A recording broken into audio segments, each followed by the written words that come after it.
নদী শাসনের নামে নির্দয় আচরণ করা হচ্ছে প্রধান উপদেষ্টার মন্তব্য। 14 ব্যক্তি ও প্রতিষ্ঠান পেলেন জাতীয় মৎস্য পদক। জুলাই গণহত্যা মামলায় হাসিনার বিরুদ্ধে সাক্ষ্য গ্রহণ অনুষ্ঠিত। সাবেক আইজিপি জাবেদ সহ 5 জনের বিরুদ্ধে গ্রেফতারি পরোয়ানা।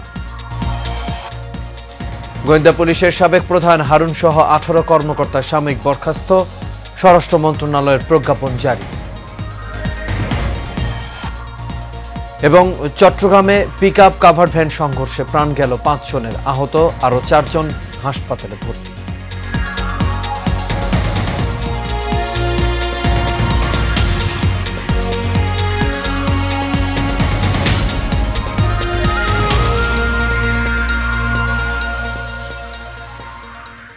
সবাইকে স্বাগত এশিয়ান নিউজে। দর্শক, পুরো সংবাদ জুড়ে আপনাদের সঙ্গে আছি আমি আনোয়ার রাজা। তখন শুনছিলেন বিআরবি কেবল ইন্ডাস্ট্রিজ লিমিটেড সংবাদ শিরোনাম। এবার চলে যাচ্ছে পুরো খবরে। নদী শাসনের নামে নির্দয় আচরণ করা হচ্ছে বলে মন্তব্য করেছেন প্রধান উপদেষ্টা ডক্টর মোহাম্মদ ইউনূস। বাংলাদেশ চীন মৈত্রী সম্মেলন কেন্দ্রে জাতীয় মৎস্য সপ্তাহের উদ্বোধন অনুষ্ঠানে তিনি এই মন্তব্য করেন। মৎস্য সম্পদ বৃদ্ধির লক্ষ্যে সবাইকে ঐক্যবদ্ধভাবে কাজ করার আহ্বান জানিয়েছেন প্রধান উপদেষ্টা। ডক্টর মোহাম্মদ ইউনূস বলেন, অনেক তরুণ উদ্যোক্তা মৎস্য চাষে এগিয়ে আসছে। বর্তমানে আমিষের চাহিদা মেটানোতে চাষের মাছের অবদান অনেক বেশি, কিন্তু ইলিশ মাছ দেশের মানুষকে সাশ্রয়ী মূল্যে দেওয়া সম্ভব হচ্ছে না। নিষেধাজ্ঞা মানলে মাছের প্রাপ্তি বাড়বে বলে আশা প্রকাশ করেন তিনি। অনুষ্ঠানে মৎস্য খাতে অনন্য অবদানের স্বীকৃতি হিসেবে 16 ব্যক্তি ও প্রতিষ্ঠানকে জাতীয় মৎস্য পদক 2025 দেয়া হয়েছে। আন্তর্জাতিক অপরাধ ট্রাইব্যুনাল 1-এ ক্ষমতাচ্যুত প্রধানমন্ত্রী শেখ হাসিনা, সাবেক স্বরাষ্ট্রমন্ত্রী আসাদুজ্জামান খান কামাল ও সাবেক আইজিপি চৌধুরী আবদুল্লাহ আল মামুনের বিরুদ্ধে মামলার 5ম দিনের সাক্ষ্য গ্রহণ অনুষ্ঠিত হয়েছে। সকালে চেয়ারম্যান বিচারপতি মোহাম্মদ গোলাম মর্তুজা মজুমদারের নেতৃত্বে এই কার্যক্রম শুরু হয়। এদিন রাজসাক্ষী হিসেবে আদালতে হাজির হন সাবেক আইজিপি মামুন। এছাড়া মামলায় 3 জন সাক্ষী আদালতে সাক্ষ্য দেন। অভিযোগে বলা হয়েছে, গত বছরের আন্দোলনে 1400 জনকে হত্যার নির্দেশ ও উস্কানি ও প্ররোচনায় অভিযুক্তরা জড়িত ছিলেন। এদিকে 2016 সালে গাজীপুরে জঙ্গি নাটক সাজিয়ে 7 জনকে হত্যার অভিযোগে দায়ের হওয়া মামলায় সাবেক আইজিপি জাবেদ পাটোয়ারি সহ 5 জনের বিরুদ্ধে গ্রেপ্তারি পরোয়ানা জারি করেছে ট্রাইব্যুনাল।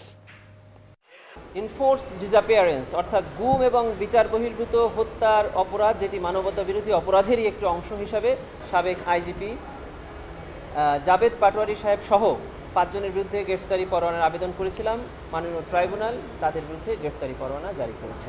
আজকে আন্তর্জাতিক অপরাধ ট্রাইব্যুনাল 1-এ সাবেক প্রধানমন্ত্রী শেখ হাসিনা, সাবেক স্বরাষ্ট্রমন্ত্রী এবং সাবেক আইজিপির বিরুদ্ধে 5ম দিনের মতো সাক্ষ্য গ্রহণ চলছে। ঢাকা মহানগর গোয়েন্দা পুলিশের সাবেক প্রধান মোহাম্মদ হারুনুর রশিদ সহ 18 কর্মকর্তাকে চাকরি থেকে সাময়িক বরখাস্ত করেছে সরকার। স্বরাষ্ট্র মন্ত্রণালয়ের জননিরাপত্তা বিভাগ থেকে এই বিষয়ে একটি প্রজ্ঞাপনও প্রকাশ করা হয়েছে। রাষ্ট্রপতির আদেশক্রমে প্রজ্ঞাপনে সই করেন উপসচিব নাসিমুল গনি। সাময়িক বরখাস্ত হওয়া কর্মকর্তাদের মধ্যে 3 জন ডিআইজি, 6 জন অতিরিক্ত ডিআইজি, 4 জন পুলিশ সুপার, 4 জন অতিরিক্ত পুলিশ সুপার এবং 1 জন সহকারী পুলিশ সুপার পদমর্যাদার কর্মকর্তা রয়েছেন।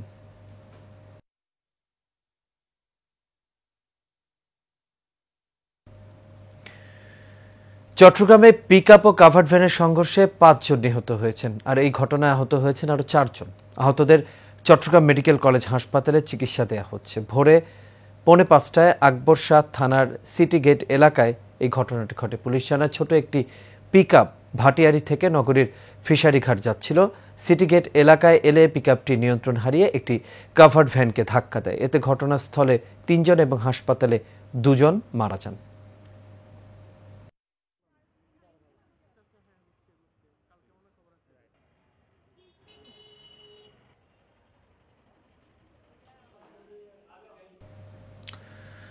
রাজধানী বনানীতে অভিযান চালিয়ে 36 ধরনের অনিবন্ধিত ওষুধ জব্দ করেছে ওষুধ প্রশাসন অধিদপ্তর, যার বেশিরভাগই ভারত ও থাইল্যান্ডের। সকাল থেকে 12টা পর্যন্ত এই অভিযানে নেতৃত্ব দেন ওষুধ প্রশাসন অধিদপ্তরের উপপরিচালক মোহাম্মদ ওয়াহিদুর রহমান। তিনি জানান, এসব বিদেশি ওষুধ অবৈধভাবে দেশে আনা হয়েছে। নিম্নমানের অনিবন্ধিত ওষুধ বিক্রি অপরাধ, এতে মানুষের প্রাণহানির আশঙ্কা থাকে, তাই এগুলো জব্দ করা হয়েছে। এসব ওষুধের প্যাকেজিংয়ে কোনো নিবন্ধন নম্বর নেই।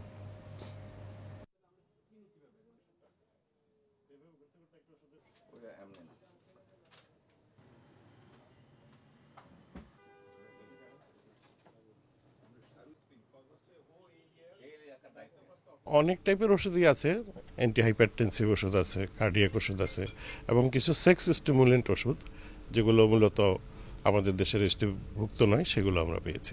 আমাদের দেশীয় ওষুধগুলোতে এই জিনিসগুলো প্রিন্টেড থাকে, ম্যানুফ্যাকচারিং লাইসেন্স নম্বর, মার্কেটিং অথরাইজেশন নম্বর। হ্যাঁ, তো এইরকম জিনিসগুলো যেগুলোতে লেখা থাকবে না এবং ভিনদেশি ভাষা থাকবে, বুঝে নিতে হবে এটা আমাদের দেশে রেজিস্ট্রেশনভুক্ত নয়।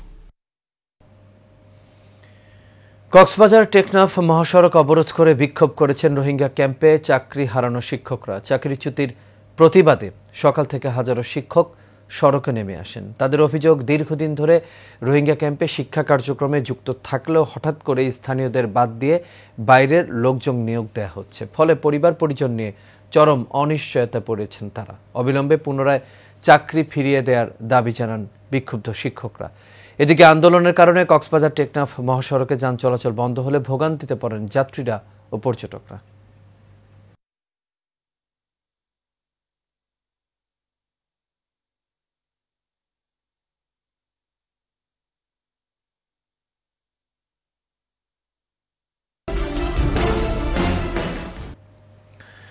হবিগঞ্জের বানিয়াচং আদর্শ উচ্চ বিদ্যালয়ে মব সৃষ্টি করে শিক্ষার পরিবেশ নষ্টকারী শিক্ষক আতাউর রহমান বিপ্লব গংদের শাস্তিসহ ৭ দফা দাবি বাস্তবায়নে বিক্ষোভ সমাবেশ ও মানববন্ধন করেছেন বিদ্যালয়ের শিক্ষার্থীরা স্কুল প্রাঙ্গণ থেকে বিক্ষোভ মিছিল বের করেন। শিক্ষার্থীরা বলেন, অব্যাহতিপ্রাপ্ত খণ্ডকালীন শিক্ষক আতাউর রহমান বিপ্লব ব্যক্তিগত আক্রোশে তার লোকজন নিয়ে মব তৈরি করে শিক্ষকদের নামে বিভিন্ন মিথ্যা অভিযোগ এনে অপমান ও অপদস্থ করেছেন। এই কারণে ৩ জন শিক্ষক বেশ কিছুদিন বাড়িতে অবস্থান করলেও বর্তমানে স্কুলে আসছেন।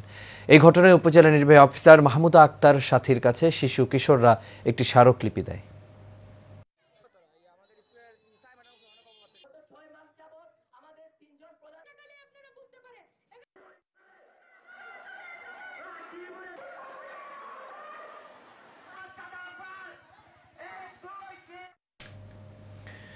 তারেক রহমানের দেয়া রাষ্ট্র কাঠামোর ৩১ দফা প্রচারে গণসংযোগ করেছেন নারায়ণগঞ্জ জেলা বিএনপির যুগ্ম আহ্বায়ক ও নারায়ণগঞ্জ ১ আসন থেকে বিএনপির মনোনয়ন প্রত্যাশী শরীফ Ahmed Tutul.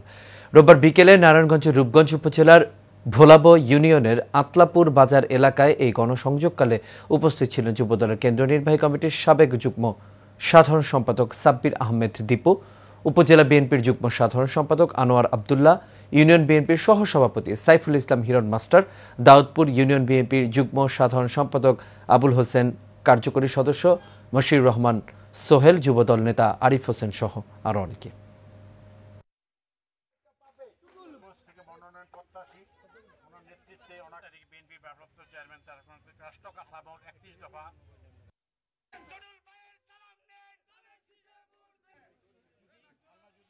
HSBC export excellence awards আয়োজনের ঘোষণা দিয়েছে the Hong Kong and Shanghai banking corporation limited Bangladesh. দেশের টেকসই অর্থনৈতিক প্রবৃদ্ধিতে বাংলাদেশি রপ্তানিকারকদের রপ্তানির মাধ্যমে বাংলাদেশের অর্থনৈতিক প্রবৃদ্ধিতে অবদানের স্বীকৃতি দিতে এই অ্যাওয়ার্ডসের আয়োজন করা হয়। রাজধানীতে আয়োজিত সংবাদ সম্মেলনে এই ঘোষণা দেওয়া হয়। এ সময় উপস্থিত ছিলেন এইচএসবিসি বাংলাদেশের CEO Mohammad Mahbubur Rahman, country head of communications Talukdar Noman Anwar, export excellence অ্যাওয়ার্ডসের প্রাক্তন বিজয়ী DBL group managing director M A. Jabbar এবং envoy legacy group chairman Kutubuddin Ahmad.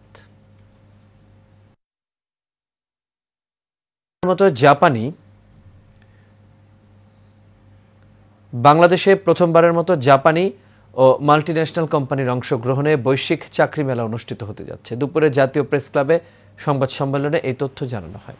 সংবাদ সম্মেলনে উপস্থিত ছিলেন জাপান এক্সটার্নাল ট্রেড অর্গানাইজেশন জেট্রোর কান্ট্রি রিপ্রেজেন্টেটিভ কাজুকি কাতাওকা। আয়োজকরা জানান, মেলার মূল উদ্দেশ্য দেশের বেকারত্বকে দূরীকরণ এবং বিদেশি কোম্পানিগুলোর প্রয়োজন মতো দক্ষ লোকবল তৈরি করা। আগামী ২২ অক্টোবর আইসিসিবিতে এই মেলা অনুষ্ঠিত হবে।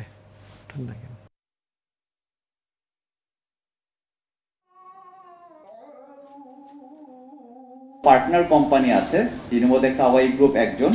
তারা হচ্ছে সরাসরি জাপানের চাকরির যত ধরনের তথ্য আছে এবং কিভাবে অ্যাপ্লাই করবেন, কিভাবে জাপানে সরাসরি চাকরি আবেদন করবেন, সেই বিষয়ে তথ্যগুলো নিয়ে আসছে আমাদের এই চাকরি মেলায়। এবার প্রবাসের খবর।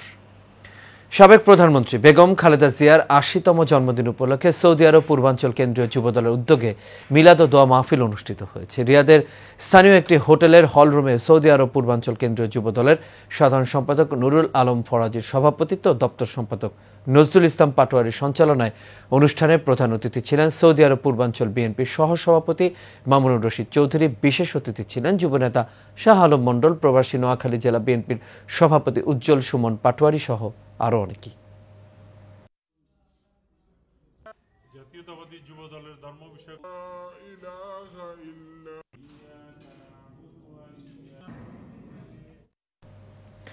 প্রবাসী বাংলাদেশি ব্যবসায়ীদের মধ্যে ঐক্য ব্যবসা সম্প্রসারণের লক্ষ্য নিয়ে কুয়েতে মতবিনিময় সভা অনুষ্ঠিত হয়েছে। গালফ বাংলাদেশ বিজনেস অ্যাসোসিয়েশনের উদ্যোগে কুয়েতের ফারওয়ানিয়া এলাকার একটি রেস্তোরাঁয় এর আয়োজন করা হয়। সভায় সভাপতিত্ব করেন কাতার প্রবাসী ব্যবসায়ী ও জিবিবি এর সভাপতি এম সাইফুল আলম। অনুষ্ঠান সঞ্চালনা করেন সংগঠনের যুগ্ম সম্পাদক গোলাম মাওলা হাজারি।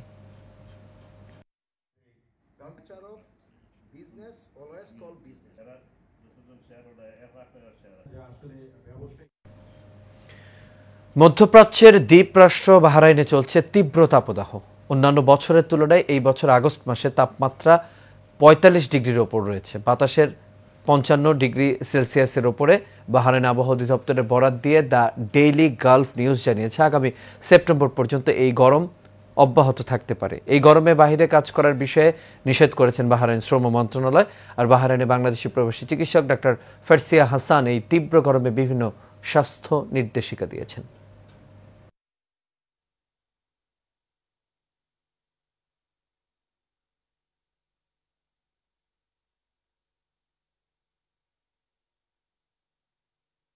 এই গরমের কারণে যে রুমে আসতে পারবো এটা কোনো নিশ্চয়তা নাই।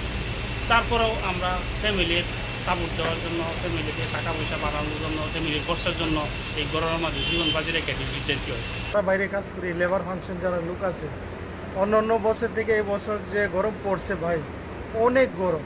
জুন, জুলাই, আগস্ট, সেপ্টেম্বর বাইরে যারা কাজ করে অনেক কষ্ট। মধ্যপ্রাচ্যের সকল দেশগুলোর সাথে সাথে বাহরাইনেও কিন্তু প্রচণ্ড গরমে জনজীবন বিপর্যস্ত।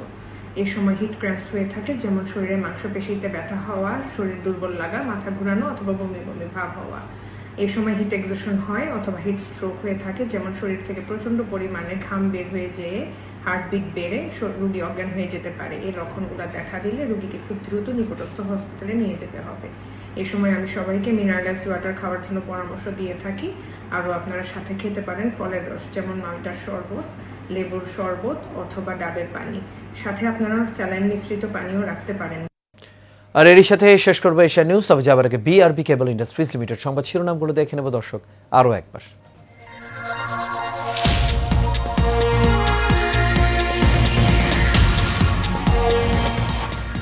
নদী শাসনের নামে নির্দয় আচরণ করা হচ্ছে, প্রধান উপদেষ্টার মন্তব্য। 14 ব্যক্তি ও প্রতিষ্ঠান পেলেন জাতীয় মৎস্য পদক। জুলাই গণহত্যা মামলায় হাসিনার বিরুদ্ধে সাক্ষ্য গ্রহণ অনুষ্ঠিত। সাবেক আইজিপি জাভেদ সহ 5 জনের বিরুদ্ধে গ্রেপ্তারি পরোয়ানা। গোয়েন্দা পুলিশের সাবেক প্রধান হারুন সহ 18 কর্মকর্তা সাময়িক বরখাস্ত। স্বরাষ্ট্র মন্ত্রণালয়ের প্রজ্ঞাপন জারি। এবং চট্টগ্রামে পিকআপ কাভার্ড ভ্যান সংঘর্ষে প্রাণ গেল 5 জনের, আহত আরো 4 জন হাসপাতালে ভর্তি।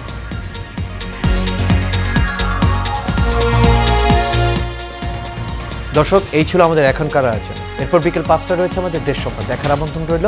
এখন সাথে থাকার জন্য সবাইকে ধন্যবাদ।